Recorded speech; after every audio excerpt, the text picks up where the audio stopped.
1991 TV YouTube-յան ալիքում ուղիղ խոսքն է բարև ձեզ։ Արդեն երրորդ օրն է, ինչ Ադրբեջանը անընդհատ հայտարարություններ է տարածում, թե իբր հայկական զինված ուժերը գնդակոծում են իրենց դիրքերը հարավ-արևելյան ուղղությամբ սահմանի, խոսքը տեղ գյուղի, մի խոսքով Սյունիքի մարզի մասին է եւ պաշտպանության նախարարությունը ամեն անգամ հերքում էր դա, այսօր էլ դա քիչ համարելով եւ Հրամիության դիտորդների հերքումները քիչ համարելով վարչապետի աշխատակազմն է հերքել դա եւ ավելացրել է նաեւ թե հիշեցրել է, չգիտես ինչու, որ Հայաստանը պատրաստ է Ադրբեջանի արևմտյան շրջանների եւ Նախիջևանի միջև հաղորդակցության ուղիներ ապահովել, թեև կարծես թե դրա կարիքը չկար։ Սա ստերեոտիպ խոսում է այն մասին, որ իշխանությունները ենթադրում են, որ այդպիսի ապատեղեկատվությամբ Ադրբեջանը քարոզչական հող է նախապատրաստում, այսպես կոչված Սյունիքի միջանցքը ուժով բացելու համար, դրա համար էլ հակազդում են։ Սա իր հերթին նշանակում է, որ փաստորեն Հայաստանի իշխանությունները, որ ընդամենը մի քանի օր առաջ մեծ ոգևորությամբ խոսում էին խաղաղության համաձայնագրի տեքստը պատրաստ լինելու մասին, այսօր իրենք էլ չգիտեն, թե որոնք են Ադրբեջանի իրական մտադրությունները եւ ինչ կարող է տեղի ունենալ մի օր հետո, մի շաբաթ հետո կամ մի ամիս հետո։ Ինչևէ, մի քանի օր առաջ հայտնի դարձավ, որ խաղաղության համաձայնագրի տեքստը պատրաստ է,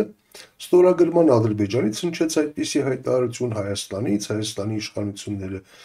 Էլի եմ կրկնում մեծ ոգևորությամբ դա ներկայացրեցին որպես մի չտեսնված չլսված հաջողություն, թեև Ադրբեջանը անմիջապես էլ հայտարարեց, որ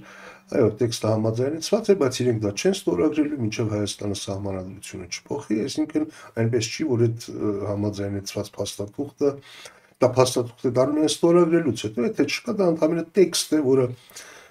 կարող է նետվել ինչ-որ գզրոց կամ ընդհանրապես մի կողմ շպրտել, ինչևէ։ Հայաստանի իշխանությունները իրենց այդ ոգևորությունը բացատրում են նրանով, որ այ տեսեք, այդ համաձայնագրի տեքստում է 17 կետանոց, ոչ մի խոսք չկա Զանգեզուրի միջանցքի մասին, ինչպես ադրբեջանցիները անդադ պնդում էին, ոչ մի խոսք չկա ադրբեջանցի, այսպես կոչված փախստականների մասին, այնպես որ սատանան այնքան էլ սարսափելի չէ, նորմալ տեքստ է պետք է ստորագրել, առավել եւս որ հակառակ դեպքում այլընտրանքը պատերազմ է։ Քաղաքական դիմադիր ուժերն էլ բնականաբար դեմ են արտահայտվում դրան, առավել եւս որ այդ տեքստը հայտնի էլ չէ։ Եվ այսպիսի թեժ քննարկումներ են ընթանում քաղաքական դաշտում։ Քննարկումներ, որոնք սակայն ըստ էության կիսատ են, ամբողջական չեն, շատ պարզ պատճառով, որովհետեւ հայտնի չէ, թե ի վերջո որոնք են Ադրբեջանի պահանջները։ Նախ այդ 17 կետերը հայտնի չեն, թեև ժամանակին հիշում եք Նիկոլ Փաշինյանը ասում էր, հենց որ լինի ինչ որ փաստաթուղթ ստորագրման ենթակա, ես կբերեմ ժողովրդին դա ցույց կտամ։ Հիմա այդ տեքստը կա, ոչ մեկը դրանից տեղյակ չի։ Բայց սա դեռ մի կողմ թողնենք։ Որոնք են ի վերջո Ադրբեջանի պահանջները եւ ինչու են նրանք տարիներ շարունակ ինչ որ պահանջներ հնչեցնում, եւ հիմա էլ են շարունակում հնչեցնել, բայց դրանք ներառված չեն խաղաղության այդ այսպես կոչված համաձայնագրի մեջ։ Ինչու է այդպես, որովհետեւ շատ կարեւոր է հասկանալ, որ Ադրբեջանը իր պահանջները այսպես պայմանական ասած բաժանել է 3 մասի։ Տապանակների այսպես 3 տարբեր տրցակներ կան կամ եթե կուզեք 3 տարբեր զամբյուղներ, որոնցից յուրաքանչյուրի մեջ իրենց պահանջների մի մասն է։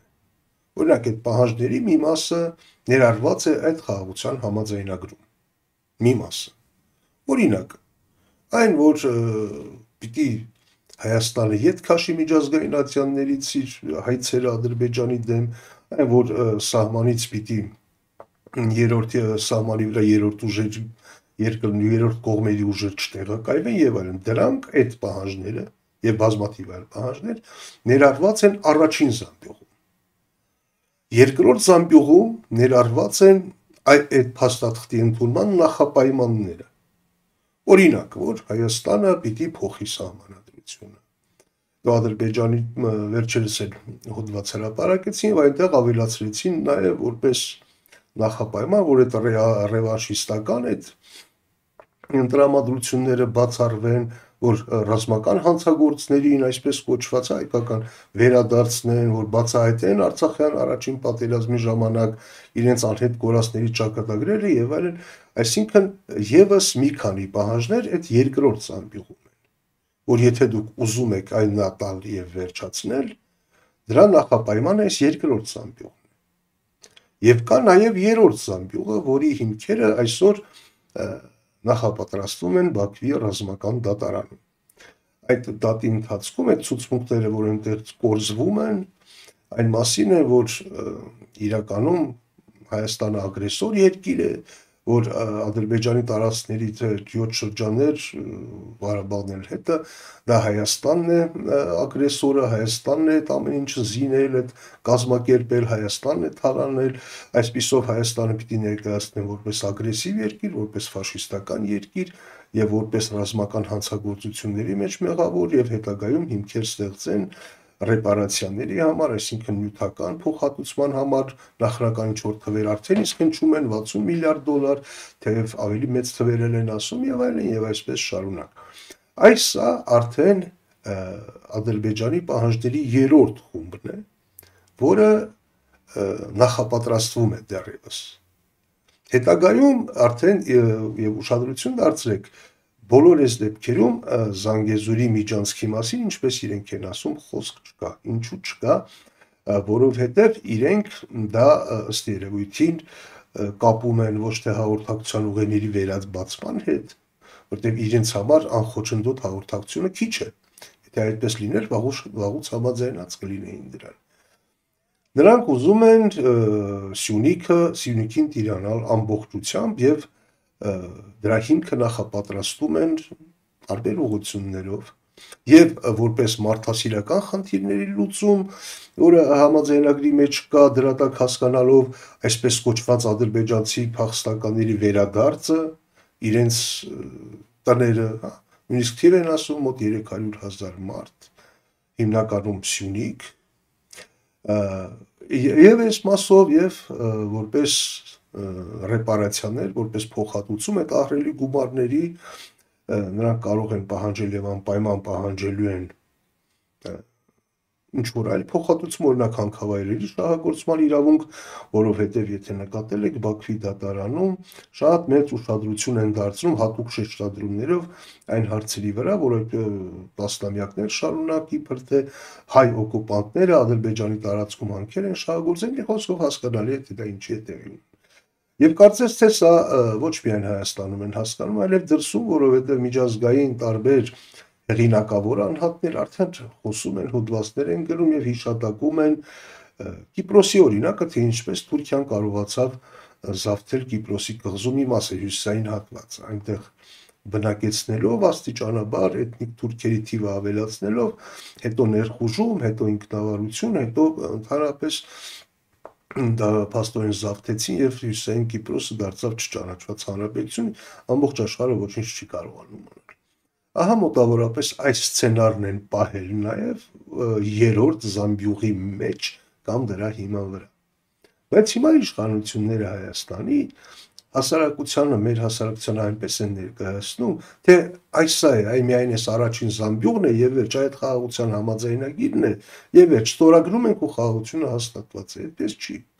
Դա ընդհանրապես 1/3-ն է Ադրբեջանի բոլոր պահանջների։ Եվ քանի դեռ բոլոր այս պահանջների ցանկը հստակեցված չի, կետ առ կետ հստակեցված չէ, Ադրբեջանը պարբերաբար դրանք միշտ ասում է։ Անիմաստ է քննարկել այս գործընթացը մեզ տանելու է խաղաղության, թե չի տանելու։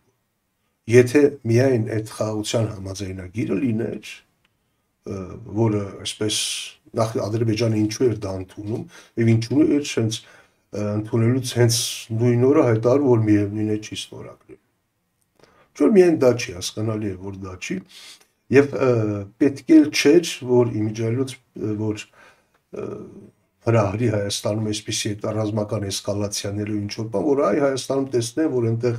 Ադրբեջանը խաղաղ մտադրություններ չունի, որպեսզի այստեղ ասեն դե բերեք չստորագրենք, չէ, եթե նրանք ուզենային, որ Հայաստանը դա չստորագրեր,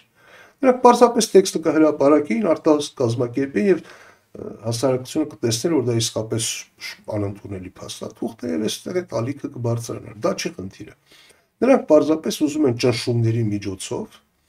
ավելին ստանալ առաջին զամբյուղով, իսկ այն որ այդ փաստաթղթում էս կա, այն մյուսում կա, դա նույնն է, որ ինչ որ այդ 3 զամբյուղներից կամ 3 թղթապանակներից այս մեկը տեղափոխեն այստեղ, հետո նրանց այնտեղ մեկը այստեղ, այնտեղ նրանց ընդհանուր պահանջների ցանկը չի փոխվելու։ Դա մնալու է նույնը, պարզապես քայլ առ քայլ, որտեղ եթե ամբողջը միանգամից ներկայացնել այդ բոլոր պահանջները, հասարակությանը հասկանալի է դառնալու, որ նախ այդ ամեն ինչի եթե կատարվի Հայաստանը փաստացի անկախ պետություն չի լինելու, տարածքային ամբողջականությունը չի պահելու եւ փաստել չէ, որ այդքանից հետո այն շտակ կմնա կարելի անվանել Հայաստանը, որում խաղաղությունը որևէ կերպ երաշխավորված չի լինելու։ Սա նաեւ էլ եմ ասում միայն մեր գնահատականը չի, միջազգային տարբեր հեղինակավոր մարդկանց քաղաքագետների վերլուծական կենտրոնների եզրակացությունն է։ Հիմա ինչ պիտի արվի, ինչ պիտի անեն ինչ պիտի անեին Հայաստանի իշխանությունները։ Հասարակությանը խաբելու փոխարեն, թե իբր այս համաձայնագիրն է եւ այդ ստորագրեցինք ու հասնում ենք խաղաղության, էլ եմ ասում այդպես չի, դրա փոխարեն պիտի հայտարարեին, որ այո, լավ, մենք պատրաստ ենք ստորագրել այս փաստաթուղթը առանց նախապայմանների, կամ եթե կան նախապայմաններ, դրանք պիտի լինեն փոխադարձ։ Օրինակ, եթե Ադրբեջանը պահանջում է, որ մեր սահմանադրությունը փոխենք, մենք էլ պիտի պահանջենք որպես նախապայման, մենք էլ պիտի պահանջենք, որ իրենք էլ իրենց սահմանադրությունը փոխեն, որովհետև իրենց սահմանադրության մեջ տարածքային հավակնություններ կան Հայաստանի նկատմամբ, շատ ավելի մեծ, քան իբր մեր սահմանադրության մեջ կան Ադրբեջանի նկատմամբ։ Հայաստանի իշխանությունները որևէ կերպ չեն արձագանքել Ադրբեջանի հայտարարությունների նախապայմանների վերաբերյալ։ Այսինքն կարծես թե ընդունել են, որ դե հա, հիմա նախապայման է, սա առաջինը պիտի լինի։ Երկրորդը, եթե իսկապես խաղաղության մասին է խոսքը, երկրորդը Հայաստանը որպես նախապայման պիտի առաջ քաշեր Բաքվում ընթացող այդ խայտարակ դատավարության կասեցումը եւ բոլոր այդ մարդկանց ազատ արձակումը։ Ինչու ոչ որպես մարդասիրական խնդիր, այլ որովհետեւ ակնհայտ է, որ Ադրբեջանը այդ դատավարությունը շարունակում է, այդ բեմականացումը շարունակում է ընդհանրապես Հայաստանի դեմ նոր պահանջներ առաջ քաշելու եւ իրավաբանորեն հիմնավորելու նպատակով։ Այսինքն ոչ թե խաղաղության, այլ նոր պատերազմի կամ նոր ճնշումների հիմքեր նախապատրաստելու նպատակով։ Եվ հետեւաբար, եթե Ադրբեջանը իսկապես ցանկանում է եւ ձգտում է խաղաղության, պիտի դա դադարեցնի։ Սա լակմուսի թղթի նման բան է։ Հայաստանի իշխանությունները դնում են այս պահանջները, եթե Ադրբեջանը համաձայնում, որտեղ տրամաբանորեն չհամաձայնելու բան չկար, եթե նրանք ուզում են խաղաղություն։ Եթե համաձայնում են, շատ լավ, ուրեմն գործընթացը իսկապես գնում է դեպի խաղաղություն։ Եթե չեն ընդունում սա, չեն ընդունում այդ փաստաթղթի ստորագրումը առանց նախապայմանների, նշանակում է սա խաղաղության գործընթացի հետ ընդհանրապես որևէ կապ չունի։ Այսինքն, հետևաբար պետք էլ չի միակողմանի զիջումներ անել հանուն մի գործընթացի, որը միևնույն է ի սկզբանե դատապարտված է ծախում։ Իհարկե կարող է նաև տեսակետ լինել, որ գուցե Հայաստանի իշխանությունները ուղղակի թույլ են ժամանակ են ձգում, որպեսզի այս իրավիճակից ինչ որ կերպ դուրս գանք։ Բայց այդ ժամանակ ձգելն էլ իմաստ ունի միայն այն դեպքում, եթե կարողանում ես այդ ժամանակը ծառայեցնել քո օգտին, քո պետության օգտին։ Հիմա հաջողում են դա մեզ թե չի հաջողում։ Օրինակ 5 տարի առաջ, 4 տարի առաջ, 3 տարի առաջ, 2 տարի առաջ Հայաստանի դիրքերը ավելի ամուր էին, քան հիմա, թե ավելի թույլ էին։ Ակնհայտորեն Հայաստանի դիրքերը ժամանակ նույնիսկ 44-օրյա պատերազմից հետո անցած տարի նախանցած տարի Հայաստանի դիրքերը շատ ավելի ամուր էին, քան հիմա։ Հետևաբար, ինչքան այդ ժամանակ ենք ձգում զիջումներ անելով, այնքան մեր դիրքերը թուլանում են եւ Ադրբեջանի դիրքերը ուժեղանում են։ Ժամանակ ձգելը իմաստ ունի միայն այն դեպքում, եթե Հայաստանը ունի իշխանություններ, այնպիսի իշխանություններ, որոնց նպատակը դիմադրելն է եւ որոնց նպատակը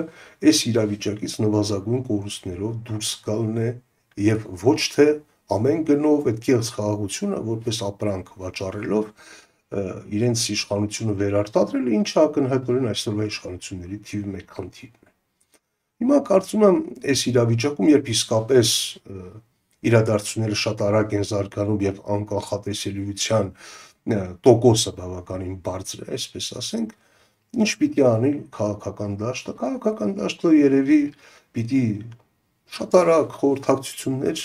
անցկացնի, կազմակերպի, հասկանանք, թե ինչ ենք անում։ Իդեպ իշխանությունները Նիկոլ Փաշինյանը ճիշտ կանեն, եթե փորձեն հենց իրենք նախաձեռնել դա, որպես իրար գլխի հավաքվեն, հասկանան, այնպես ինչպես 44 օրյա պատերազմի ժամանակ արվեց, նույնն էլ հիմա պիտի արվի, որովհետև իրադարձությունները հիմա շատ ավելի վտանգավոր են գուցե, քան այն ժամանակ։ Հիմա պիտի այդպիսի խորհրդակցություններ մի կողմ դրեն բոլոր քաղաքական ամբիցիաները, եթե դա հնարավոր է, իհարկե հասկանում եմ, որ շատ ռոմանտիկ բան եմ ասում, իսկ եթե իշխանությունները չկան, ապա մյուս քաղաքական ուժերը հավաքվեն եւ հասկանան, թե որոնք պիտի լինեն Հայաստանի քայլերը այս իրավիճակում։ Եվ երբ որ հստակ մշակվի, դա մոտավորապես գոնե ուրվագծվի, թե ինչ պիտի անել, լավ, իշխանությունները հասկացանք, նրանց իրենց իշխանությունից բացի որևէ բան չի հետաքրքրում։ Բայց եթե հստակեցվի, թե ինչ պիտի անել, ուրեմն պետք է արագ այդ օրակարգի շուրջ համախմբվել, դուրս գալ եւ այս իշխանություններին փորձել հեռացնել, որովհետեւ հակառակ դեպքում այս իշխանությունները անընդհատ զիջումներով թուլացնելով երկիրը ոչ թե դեպի խաղաղության են տանելու մեզ, այլ դեպի նոր լարվածության, ընդ որում Հայաստանի համար շատ ավելի թույլ եւ շատ ավելի խոցելի դիրքերով։ Առայժմ այսօր այսքանը, կհանդիպենք։